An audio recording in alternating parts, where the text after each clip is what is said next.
함께 교독하도록 하겠습니다. 여호수아서 4장 1절로 9절까지 함께 교독합니다. 이 시간 우리 함께 교독하는 말씀을 통해서 오늘 아침도 우리에게 들려주시길 원하시는 세미하신 주의 음성을 꼭 듣게 되시기를 주님의 이름으로 기도드립니다. 1절입니다. 그 모든 백성이 요단을 건너가기를 마침에 여호와께서 여호수아에게 말씀하여 이르시되 백성의 각 지파에 한 사람씩 12사람을 택하고 그들에게 명령하여 이르기를 요단 가운데 제사장들의 발이 굳게 선 그곳에서 돌 12를 택하여 그것을 가져다가 오늘 밤 너희가 유숙할 그곳에 두게 하라 하시니라.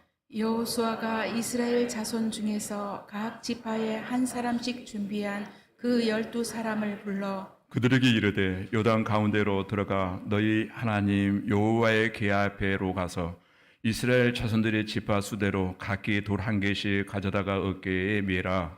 이것이 너희 중에 표징이 되리라. 후일에 너희의 자손들이 물어 이르되 이 돌들은 무슨 뜻이냐 하거든. 그들에게 이르기를 요단물이 여호와의 언약궤 앞에서 끊어졌나니 곧 언약궤가 요단을 건널 때에 요단물이 끊어졌으므로 이 돌들이 이스라엘 자손에게 영원히 기념이 되리라 하니라. 이스라엘 자손들이 여호수아가 명령한 대로 행하되 여호수아께서 이스라엘 자손들의 지파의 수를 따라 요단 가운데서 12돌을 택하여 자기들이 유숙할 곳으로 가져다가 거기에 두었더라. 같이 있습니다. 여호수아가 또 요단 가운데 곧 언약궤를 맨 제사장들의 발이 선 곳에 돌 12를 세웠더니 오늘까지 거기에 있더라. 아멘.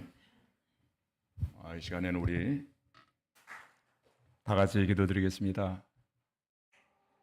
사랑의 하나님, 거룩한 성일을 다시금 허락하시고 또 한 번의 예배를 통해서 은혜의 보좌 앞에 담대히 나올 수 있도록 예배자의 영광을 우리에게 허락하시오니 감사합니다. 주의 종의 간절한 마음으로 비웃기는 드려지는 이 예배를 통해서 하나님 홀로 영광 받아주시기를 원합니다. 사모하며 기대하며 기다리는 사랑하는 영혼들에게는 필요한 은혜를, 필요한 일용할 만나들을 하나님 공급하여 주옵소서. 우리의 지친 몸과 마음과 영혼이 드려지는 예배를 통해서 소망으로 회복되어지기를 기도합니다.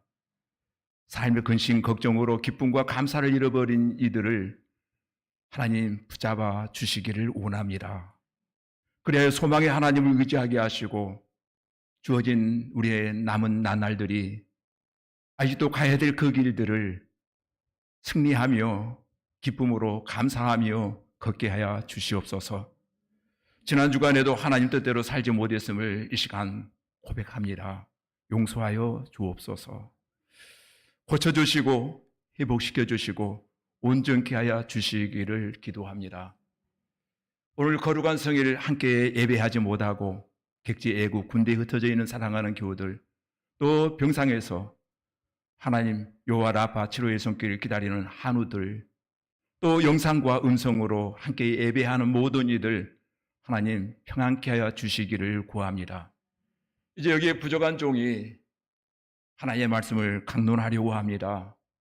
오순절 마가 요한의 다락방에 임하였던 성령의 불과 같은 역사가 일어나 하나님의 말씀이 외쳐질 때에 저들의 식어졌던 가슴이 뜨거워지게 하시고 닫혔던 영안은 열려지고 막혔던 귀들이 열려져 아멘으로 하답하는 은혜의 시간 되게 하여 주시옵소서.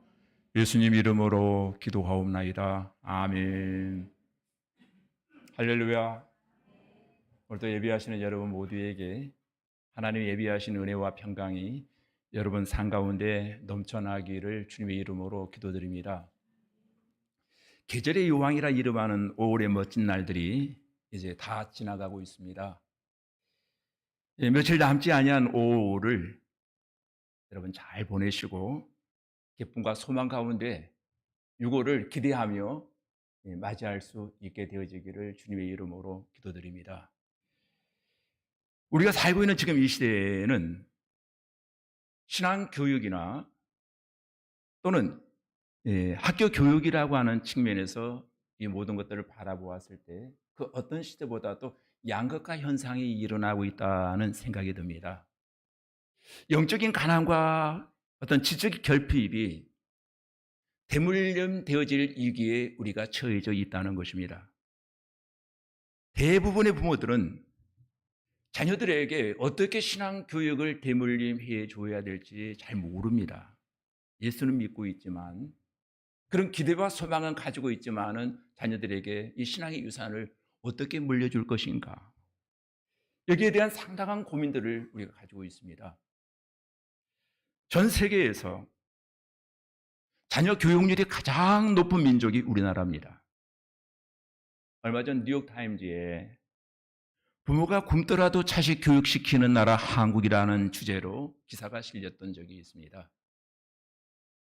한국 사회의 교육률이 높은 이유는 무엇일까? 이것을 조사했는데 모든 사람들이 오직 신분 상승이라고 하는 목적을 가지고 교육을 시킨다는 겁니다. 신분 상승. 여기에 목적이 고착되어 있다 보니까 한국인들에게 교육 철학이 없다라고 하는 말이 난무해지기 시작했습니다. 무슨 말인가 하면은 교육을 하나의 성공의 사다리 정도로 여기고 있더라는 거예요.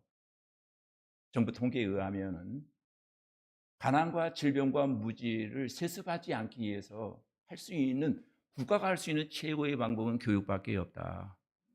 교육을 통해서만이 가난과 질병과 무지로부터 이 백성을 해방시킬 수 있다라고 하는 말들을 많이 합니다. 그런데 가난과 질병과 무지만 세습되어지는 것이 아니라 신앙 또한 세습되어지고 있다라고 하는 것을 부모들은 잘 알지 못합니다. 부모가 하나님을 생각하는 그 자세와 그 속성, 그 태도가 자녀들에게 그대로 전이되어서 또 하나의 붕어빵을 우리가 만들어내곤 한다는 것입니다.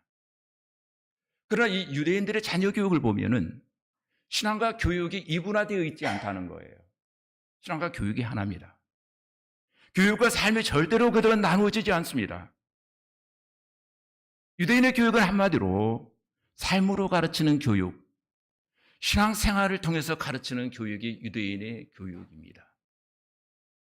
역사학자 아놀드 토인비가 유대인의 교육에 대해서 이렇게 평가를 하고 있습니다. 유대인의 삶으로 가르치는 교육, 신앙을 통해서 가르치는 이 교육이 인류 역사에 기적을 만들어냈다라고 말합니다. 이 말씀의 의미는 바로 그겁니다. 우리에게서 최고의 명절은 설날과 추석날입니다. 설날, 추석날 일가와 친지가 가족들이 만났을 때 어떻게 합니까? 우리는 먹고 쉬고 힐링하자. 조금 여유가 있으면 여행 가자라고 말합니다. 그러나 유대인들에게서의 명절은 유월절을 기점으로 해서 7절기가 있는데 그들은 그 유월절 명절을 맞이할 때마다 그들은 먹고 마시고 힐링하는 순간이 아니고 유대인의 역사를 가르치는 교육의 현장이었던 것입니다. 지금도 유대인들은 그의 해방절 유월절이 되면은 한밤에 곤히 자고 있는 아이를 흔들어 깨우기 시작합니다. 하나님이 구름 기둥을 움직이시는 걸 보니까 우리에게 떠나라고 말씀하신다. 텐트를 걷자. 빨리 일어나서 우리 쓴 나물과 누룩 없는 떡을 먹자. 조상들이 노예 생활하다가 출애굽받은 역사의 현장을 재현시켜주곤 한다는 것입니다. 혹시 유월절 중에 여행 중에 있는 유대인들이 있다면 그들은 호텔방에다가 텐트를 쳐놓고 거기에서 유월절을 지킵니다. 우리의 조상들이 유월절 기간 동안 텐트에서 잠을 잤고 쓴 나물을 먹고 금식하며 기도했다. 그러니 우리가 비록 여행 중에 있을지라도 이 절기만은 잊지 말자. 하나님께서 430년이라고 하는 긴 세월 노예로 전락되어 있을 때 이것은 순전히 하나님의 기적으로 말미암아 우리는 영광의 탈출을 할 수 있게 되었고, 인생을 살다가 보면은 우리가 원치 않은 인생의 고난과 시련이 다가올진데 자녀들아 꼭 잊지 말아라. 어떤 경우에도 하나님을 떠나면 망한다. 어떤 형편이 주어진다 할지라도 하나님만이 너의 유일신이 되어지기를 원한다. 하나님이 지금까지 우리 가족의 앞길을 열어주셨고 또 인도하실 것이고 이 선민의 복이 내 대에서 끝나는 것이 아니라 너의 자녀들에게까지 대물림 되어지기를 원한다. 이런 의미에서 그들은 6월절을 지켰습니다. 우리에게 최고의 명절이 설날과 추석이듯이 그들은 6월절이 되어지면은 역사 교육의 산 현장으로 그 절기를 삼고 있다는 것입니다. 여러분, 우리에게도 크고 작은 간증들이 있습니다.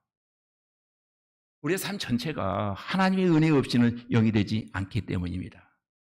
특히 밤낮하는 요단강을 건넜습니다. 도저히 자기들의 힘으로 감당할 수 없는 인생의 난제와 문제들을 그들은 만났습니다. 그런데 그때마다 하나님을 바라보면 하나님이 해결해 주셨습니다. 하나님의 은혜가 더욱더 명확하게 우리의 심령을 잠식하게 됩니다. 그런데 우리의 문제는 우리의 기억력이 뛰어나지 못하다는 거예요. 이 기억력이 오래가지 못합니다. 하나님께서 우리를 위해서 해주신 일들이 그렇게도 많음에도 불구하고 우리 너무 쉽게 망각하고 잊어버린다는 것입니다. 그래서 하나님은 그 일들을 잊지 않게 하려고 가정마다 심령마다 기념비를 세우기를 하나님이 원하신다는 거예요. 그 기념비를 바라볼 때마다 하나님이 하신 일들을 기억하라는 거예요.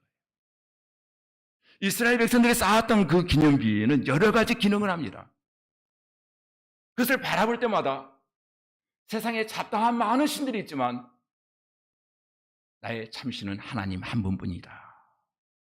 그 참신이신 하나님께서 지금까지 내 인생을 간섭하시고 개입하시고 인도해 주셨다. 오늘도 또한 그 하나님께서 내 생애를 책임져 주시고 은혜 베풀어 주실 것을 나는 믿노라. 이것을 후손들에게 이 사실이 전달되기 위해서 꼭 필요한 것이 하나 있다는 거예요. 기념비가 있어야 된다는 거예요. 기념비. 여러분의 가정의 신앙의 기념비는 과연 무엇입니까? 여러분 스스로에게 우리 가정의 영적인 기념비는 과연 있는가 한번 물어보시길 바랍니다.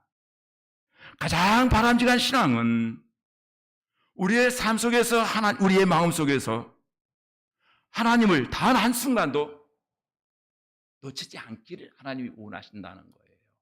기념비를 통해서. 그래서 우리는 하나님께서 은혜를 베풀어 주실 때마다 거기에 대한 기념비를 날마다 세워야 할 줄로 믿습니다. 여러분의 가정에 주신 기념비 있잖아요. 그것이 영원토록 잊혀지지 않기를 하나님이 원하신다는 거예요. 오늘 우리가 광야와 같은 세상을 살아갈 때에 크고 작은 잡다한 문제들을 만납니다. 근데 그 모든 문제들 가운데 우리가 감당할 수 없는 여러 가지 문제 앞에 서게 될 때가 많습니다. 저마다 그런 일들을 우리가 만나잖아요. 자녀의 문제, 경제의 문제, 육체의 문제, 진로의 문제. 우리의 가는 길에 이 문제가 발생하는 것은 하나님을 바라볼 때 하나님께서 개입하시기를 원하는 하나의 통로였다는 거예요. 그 문제를 어떤 시각으로 바라보느냐. 하나님께서 내 인생에 개입하시기를 원하셔서 내게 문제를 허락하시고 그 난제를 해결하지 못함으로 인해서 하나님을 바라볼 때 하나님 내 인생에 개입해 주시겠다고 하는 하나님의 신호거든요. 하지만 하나님의 신호를 많은 사람들이 무시해버리고 하나님의 개입을 배제한 채 자기 힘으로 요단강을 건너려다가 물속에 빠져 죽은 사람들이 얼마나 많은 줄 아세요? 요단 앞에 주저앉아서 가나안이 아닌 모압으로 흘러내려가 모압에 머무르고 있는 사람들이 굉장히 많다는 거예요.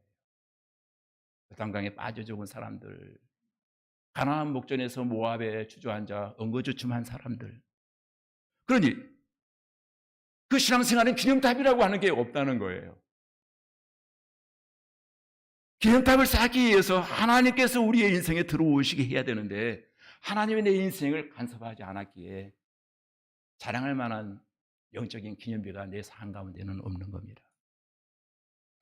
적어도 우리가 신앙생활하는 분으로서 우리 자녀들에게 꼭 대물림, 물려줘야 할 기념비가 하나 정도는 있어야 되지 않겠습니까? 힘들고 지칠 때마다, 유혹과 시험이 다가올 때마다, 하나님이 없다고 느껴질 때마다, 다른 무엇보다도 하나님은 살아계신 하나님, 우리의 가정의 주인은 지금까지 하나님이셨다. 어떤 일이 있더라도 흔들리지 말고 요동하지 말고 우리 하나님 품에 거하자. 지금까지도 하나님이 우리의 가정을 인도해 주셨다. 이 기념비를 자녀들에게 늘 가르치라는 거예요. 그러기 위해서는 여러분 영적 기념비가 있어야 됩니다. 네가 어떻게 지금까지 자라온 줄 아니? 하나님 은혜야. 네가 어떻게 그 고난의 터널을 통과한 줄 아니?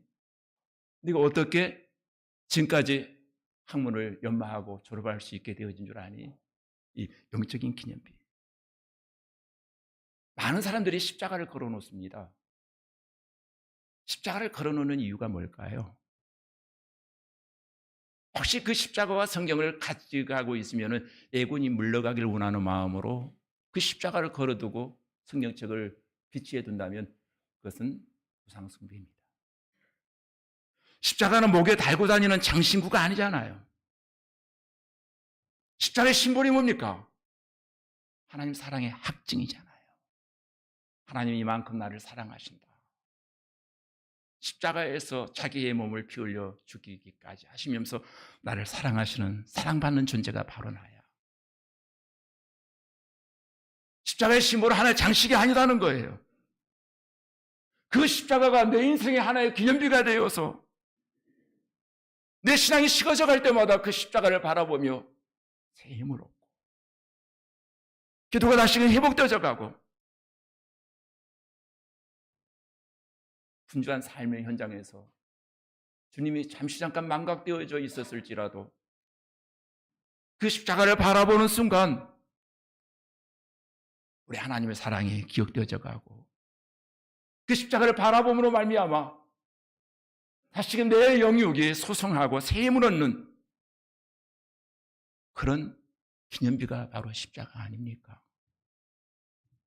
결국 기념비 사건이 우리에게 주고자 하는 메시지가 뭡니까? 너의 마음에 신비를 세워라. 그 신비가 무너지지 않기 위해서 곳곳에 기념비의 네트워크가 우리에게 세워져야 된다는 겁니다. 하나의 기념비가 아닌 하나님의 은혜가 지나간 모든 곳에 기념비가 세워지기를 하나님이 원하십니다. 내가 세운 기념비로 부족하면 형제 자매의 기념비도 나의 기념비로 만들어야 된다라고 하는 것을 우리에게 말씀해 주고 있습니다. 때로 우리가 서로 간증을 나누는 것도 결국 그 목적이 뭡니까? 우리의 마음의 형제들의 기념비를 나의 기념비로 만드는 데 목적이 있습니다. 하나님께서는 나 하나가 아닌 우리라고 하는 공동체에 역사하시는 분이시기 때문에 이것이 매우 효과적인 기념비의 네트워크가 되어지곤 한다는 겁니다. 요단강 도화 사건을 통해서 12돌을 세워서 기념비를 세워라. 그 돌들을 비석을 바라볼 때마다 아빠 저게 뭐야? 엄마 저게 뭐야? 물을 때마다 하나님이 이렇게 하셨다. 근데 우리는 어떻습니까? 모이면 자식 자랑, 드라마 자랑, 험담 비방 중상 따위로 시간을 허비하지 말고 하나님께서 우리의 삶에 베풀어 주신 그 은혜와 사랑을 날마다 간증할 수 있게 되어지기를 원합니다. 이상합니다. 사람은 그 마음속에 꽉 차 있는 것, 대화를 많이 나누다 보면 그것이 내 입술에게 통해서 흘러나오기 시작합니다. 뱉어지기 시작합니다. 그 대화를 통해서 그 사람의 본전이 드러나기 시작합니다. 특히 다른 사람의 허물과 흠을 전파하고 다니는 행위는 그 자신의 밑바닥을 내 신앙의 그레이드를 그대로 보여주는 나는 이런 사람입니다. 숨겨진 자기의 진솔한 모습을 보여줍니다. 그 시간에 하나님의 은혜를 나누는데 할애해야 될 거예요. 왜? 그렇게 해야 됩니까? 은혜를 나누면 더 은혜는 커집니다. 우리의 심령에 감동의 파문이 일어나기 시작합니다. 그래서 하나님은 우리가 기념비를 세우고 기념비만을 논하기를 원하신다는 거예요.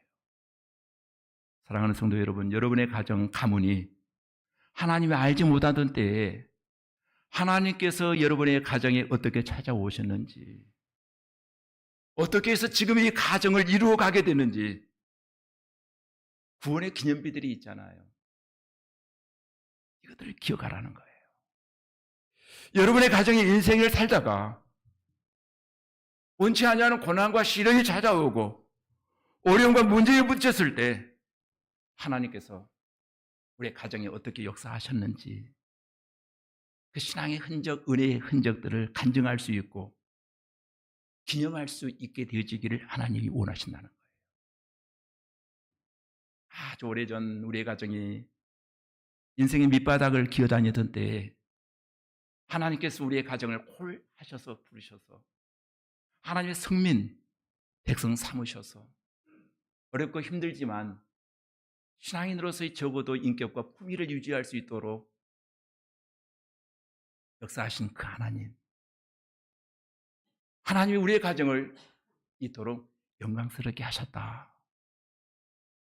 바라기는 여러분 가정에 거룩한 간증의 기념비가 여러분 삶 속에 있어지기를 주님의 이름으로 축원합니다. 왜? 도대체 왜 하나님은 이스라엘 백성들에게 돌들을 가져다가 기념비를 세우라고 명하셨을까요? 이유는 하나입니다. 하나님이 하신 일을 잊지 말라는 거예요. 기억하라는 거예요. 그 돌비석을 볼 때마다, 너의 마음이 흔들릴 때마다, 신앙의 바닥을 칠 때마다 하나님이 하신 일을 기억하라. 잊지 말라. 내가 현재와 미래에 어떤 인생을 살 것인가를 결정하는 것 중에 한 가지가 바로 이것이라고 생각합니다. 과거를 내가 어떻게 해석하느냐? 과거를 어떻게 기억하느냐? 과거에 열심히 충성했던 것 자랑하는 사람들이 있습니다. 현재는 충성하지 않습니다. 아무 필요가 없어요. 과거를 어떻게 기억하느냐? 미련한 사람들은 있어야 할 일들을, 잊어야 할 일들을 마음속에 깊이 간직하고 과거의 흔적만, 영광만, 명화만 털어먹고 살아갑니다. 지금 해야 될 일들을 망각해버린다는 거예요. 하나님은 과거에 이스라엘 백성들에게 10가지 은혜를 베풀어 주셨는데 다 잊어버리고 과거에 하나님이 내게 주신 상처만 기억하고 살아갑니다. 좋은 것들은 생각하지 못하고 나쁜 것들만 생각하다 보면 그 신앙은 절대로 축복을 누리지 못합니다. 모세가 출애굽하던 1세대 이스라엘 백성들이 망한 이유가 뭔 줄 압니까? 하나님이 도와주신 은혜를 그들은 망각해버린 겁니다. 좋은 일들을 전혀 기억하지 못한 겁니다. 그래서 1세대 이스라엘 백성들은 이집트 땅에서 하나님께 행하신 놀라운 10가지 놀라운 하나님의 기적과 능력을 보았습니다. 430년 동안 노예 생활하던 그들이 고통 가운데 있었습니다. 그런데 영광의 탈출, 그것은 하나님의 은혜로만 가능했던 것입니다. 홍해를 가르신 사건, 하나님의 기적을 보았습니다. 가나안 땅, 도저히 갈 수 없는 가나안 땅까지 그들이 갈 때 하나님이 하늘의 만나와 메추라기로 그들을 먹이십니다. 불기둥, 구름기둥의 기적도 보았습니다. 마실 물이 없을 때 반석에서 물이 터지는 기적도 보았습니다. 수없이 많은 하나님의 도우심과 기적, 은혜를 맛보고 경험했지만 그들은 그 하나님의 도우심과 기적의 은혜를 기억하지 못하고 있더라는 거예요. 반대로 끝나버린 겁니다. 지금까지 하나님의 은혜로 여기까지 살아왔음에도 불구하고 그들은 다 망각해 버리고로 말미암아 가나안 땅에 들어가지 못하고 결국 광야에서 다 죽임을 당하고 말았습니다. 그렇게 하나님께서 가나안 땅으로 들어가는 이 세대 이스라엘 백성들에게 하신 말씀은 바로 그겁니다. 부모들과 같이 되지 않게 위해서는 기억하라. 기억하기 위해서 기념 돌비를 세워라. 가나안 땅으로 들어가야 하는 2세대 이스라엘 백성들에게 천국을 향해 신앙의 길을 가는 우리들에게 하나님이 지금 명령하고 있습니다. 너에게 필요한 모든 것들, 너희의 능력과 지혜로 얻은 것이 아니라 하나님이 공급해 주셨다. 이게 하나님의 능력이었다. 그러니 어떤 경우에도 너희가 하나님의 은혜를 잊지 말고 기억하라.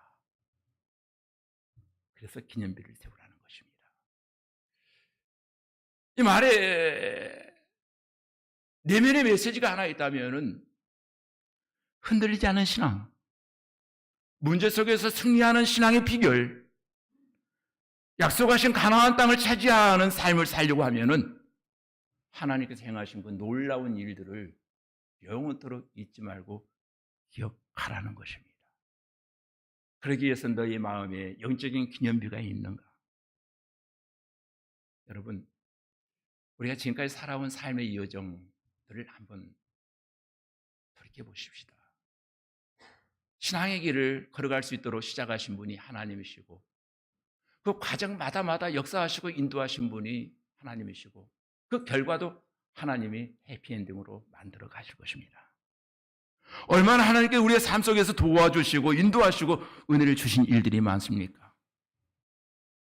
이집트 노예 생활하던 이스라엘 백성들이 구원을 받고 자유함을 얻어 해방을 받았던 것처럼 저와 여러분이 하나님을 믿고 하나님을 알고 구원받은 것을 한번 여러분 곰곰이 생각해 보시기 바랍니다. 세상에 그 많고 많은 사람들 가운데서 하나님이 너는 내 것이라 지명하여 하나님의 백성 삼아주셨고 내가 이 땅에 태어나 가장 잘한 일이 있다면 그것이 뭘까? 하나님을 만난 것이 은혜 중에 은혜야.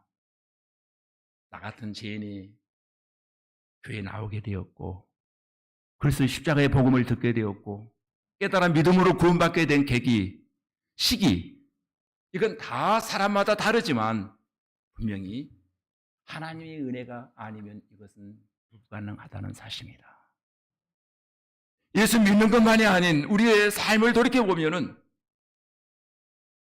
우리의 가족, 가정, 건강, 직장, 교회 수많은 사건들과 시간들과 문제들이 있었지만 뒤를 돌아보면 이게 다 하나님의 은혜와 도우심이었습니다. 이것이 날마다 깨달아지기를 원합니다. 그래서 우리 찬송가 301장에 보면 그런 찬송이 있잖아요. 지금까지 지내온 것 주의 크신 은혜라. 한이 없는 주의 사랑 어찌 이루 말하랴. 찬양할 때 우리의 삶의 여정을 반추해 볼 때 아멘이 절로 나오잖아요. 이런 고백이 여러분의 삶을 돌이켜 볼 때 이 간증과 아멘이 터져 나올 수 있기를 바랍니다. 우리는 하나님의 은혜와 도우심을 인도하심을 잊지 말아야 됩니다. 하나님이 허락하신 구원과 용서와 도우심과 은혜들을 잊지 않도록 마음에 큰 영적 기념비를 세우고 기념비를 바라볼 때마다 환경 때문에 형편 때문에 흔들리는 것이 아니라 기념비 때문에 하나님께 감사하고 감격하고 고마워하는 그 기억들이 여러분에게 있어질 때 죽는 날까지 우리는 하나님의 부르심 앞에 충성을 다할 수 있는 것입니다. 여러분 자세히 보십시오. 그냥 기념비를 세우지 아니하면 저와 여러분이 하나님의 은혜와 도우심을 망각해버리고 성숙하지 못한 신앙인의 삶을 살아갈 때마다 사건과 형편과 문제 속에서 우리 원망하며 불평하며 살아간다는 겁니다. 은혜의 기념비가 사라져버리면 육신의 안목으로 모든 것을 바라본다는 거예요. 반면에 뭔가 기념비를 세우긴 세우는데 하나님이 아닌 자신의 교만함을 기념비를 세우고 살아가는 사람들이 없잖아 있더라고요. 대표적인 인물이 사울왕이었습니다. 하나님이 허락하신 승리를 자기의 것으로 가로챕니다. 자기를 자랑하기를 원합니다. 자기의 이름을 알리려고 사울의 기념비를 세웠지만은 하나님이 그를 버리십니다. 내가 내 능력으로 내가 애쓰고 힘써서 이만큼 했다 라고 하는 자기 기념비를 자꾸 사울은 자랑하고 싶었습니다. 그러나 하나님은 그것을 허용하지 않으십니다. 그 결과 사울은 그 당대에 망합니다. 자신만 망합니까? 자녀들까지 다 망하고 말았습니다. 혹시 우리 중에 나의 나된 것을 망각하고 자신의 교만함을 기념비로 세우며 자랑하며 살고 있지는 않습니까? 또 누군가에게 받았던 그 상처와 아픔들을 마치 훈장처럼 가슴에 오래오래 기억하고 어떻게 해서든지 복수해야지라고 하는 안타까운 기념비들을 내 마음속에 간직하고 있습니까? 우리는 무엇을 기억하며 살아가느냐? 여기에 따라서 감사할 수도 있고 원망할 수도 있고 불평할 수도 있다는 것입니다. 오늘 말씀을 통해서 저와 여러분이 하나님 나에게 베풀어 주신 아낌없이 주신 십자가의 사랑과 은혜와 용서의 기념비를 마음에 날마다 세우고 매 순간 이 기념비를 바라보며 살아가실 수 있기를 원합니다. 내 삶 속에 하나님의 사랑, 십자가의 사랑, 하나님의 도우심과 은혜, 더 나아가 나에게 허락하신 모든 우리의 가족들에게 이 사랑을 날마다 증거하며 기념으로 알려줄 수 있는 담대한 간증거리가 여러분 입술에 있어지기를 원합니다. 여기 이 기념비를 보고 훗날 너희 자손들이 분명히 물을 거다는 거예요. 그때 여러분 똑똑하게 대답해 주라는 겁니다. 요단강은 도저히 건널 수 없는 강이었고 벗개를 맨 제사장들이 요단강에 발을 들여놓자 넘실대던 요단강이 멈추더라. 종살이 하던 때에 하나님은 홍해를 가르셨고 우리를 구원하여 선민 삼으셨단다. 먹을 것이 없고 잠잘 곳이 없던 광야에서도 하나님이 친히 우리의 집이 되시고 음식이 되어주셔서 우리의 삶을 여기까지 영위하게 만들어 주었단다. 우리의 가는 길에 수많은 적들이 있었지만 하나님 친히 우리의 군대 대장이 되셔서 그 적군들을 하나님이 물리치셨단다. 자녀들아, 물을 때 그렇게 말해주라는 거예요. 너의 인생 앞길에도 어떤 어려움, 어떤 난관이 있어도 하나님이 너희와 함께하여 능히 승리케 되어질 것이다. 너희 자녀들에게 살아계신 하나님을 가르치라는 거예요. 그 흔적을 물려주라는 거예요. 무엇보다도 하나님의 살아계심을 자녀들에게 남겨주라는 겁니다. 하나님의 역사를, 너희의 가정에 함께 하셨던 그 하나님의 흔적을 너희가 친히 눈으로 지켜보고 체험했던 그 감정들을 우리의 자녀들에게 남기라는 거예요. 어떤 경우에도 하나님의 은혜를 잊지 말아라. 재산을 많이 남겨주는 것보다도 하나님을 남겨주라는 거예요. 그래서 기념비를 세우라. 여러분, 부모로서 우리는 우리 자녀들 곁에 오래오래 머무르며 그들의 평생을 책임져주고 싶은 마음이 없지 않아 있을 것입니다. 그러나 이건 바람일 뿐 절대로 그렇게 되지는 않습니다. 우리가 아무리 자녀를 사랑하고 또 사랑한다 할지라도 하나님이 부르시는 날 우리는 떠나야만 합니다. 언젠가 그들에게 어떤 도움도 줄 수 없는 날이 찾아온다는 겁니다. 그들은 불을 보듯 뻔하게 언젠가 이 땅에 홀로 남겨져야만 합니다. 홀로 살아가게 되겠지요. 그들에게 하나님을 남기듯 그들에게 하나님을 심어준다 하면 하나님이 그들의 인생을 분명히 책임져 주실 것입니다. 기념비의 사건은 이것이 하나님의 뜻입니다. 이것이 너희 가정을 향한 하나님의 거룩하신 계획이니라. 역사를 잊지 않게 하라. 사랑하는 성도 여러분, 그 공부 잘 시키고 그들을 지옥에 보내시렵니까? 누구에게나 인생의 겨울, 인생의 종말은 찾아옵니다.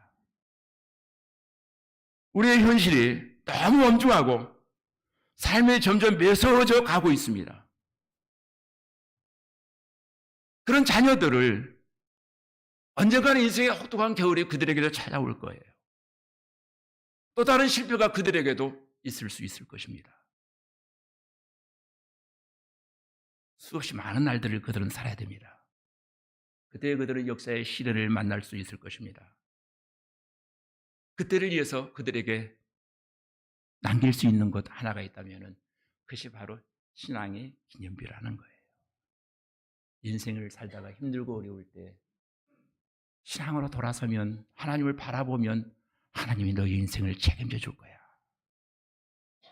중요한 것 하나는, 나는 절대로 자녀의 곁을 영원히 지키지 못한다는 겁니다.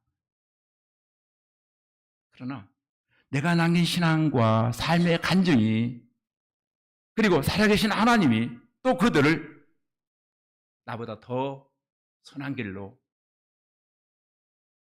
인도하실 것입니다. 그렇다면 저와 여러분이 이 땅에 사는 날 동안 할 수 있는 일 중에 하나가 자녀들에게 하나님을 남기는 삶을 살아가는 거예요. 이것이 바로 우리 가정을 향한, 내 인생을 향한 하나님의 거룩한 뜻입니다.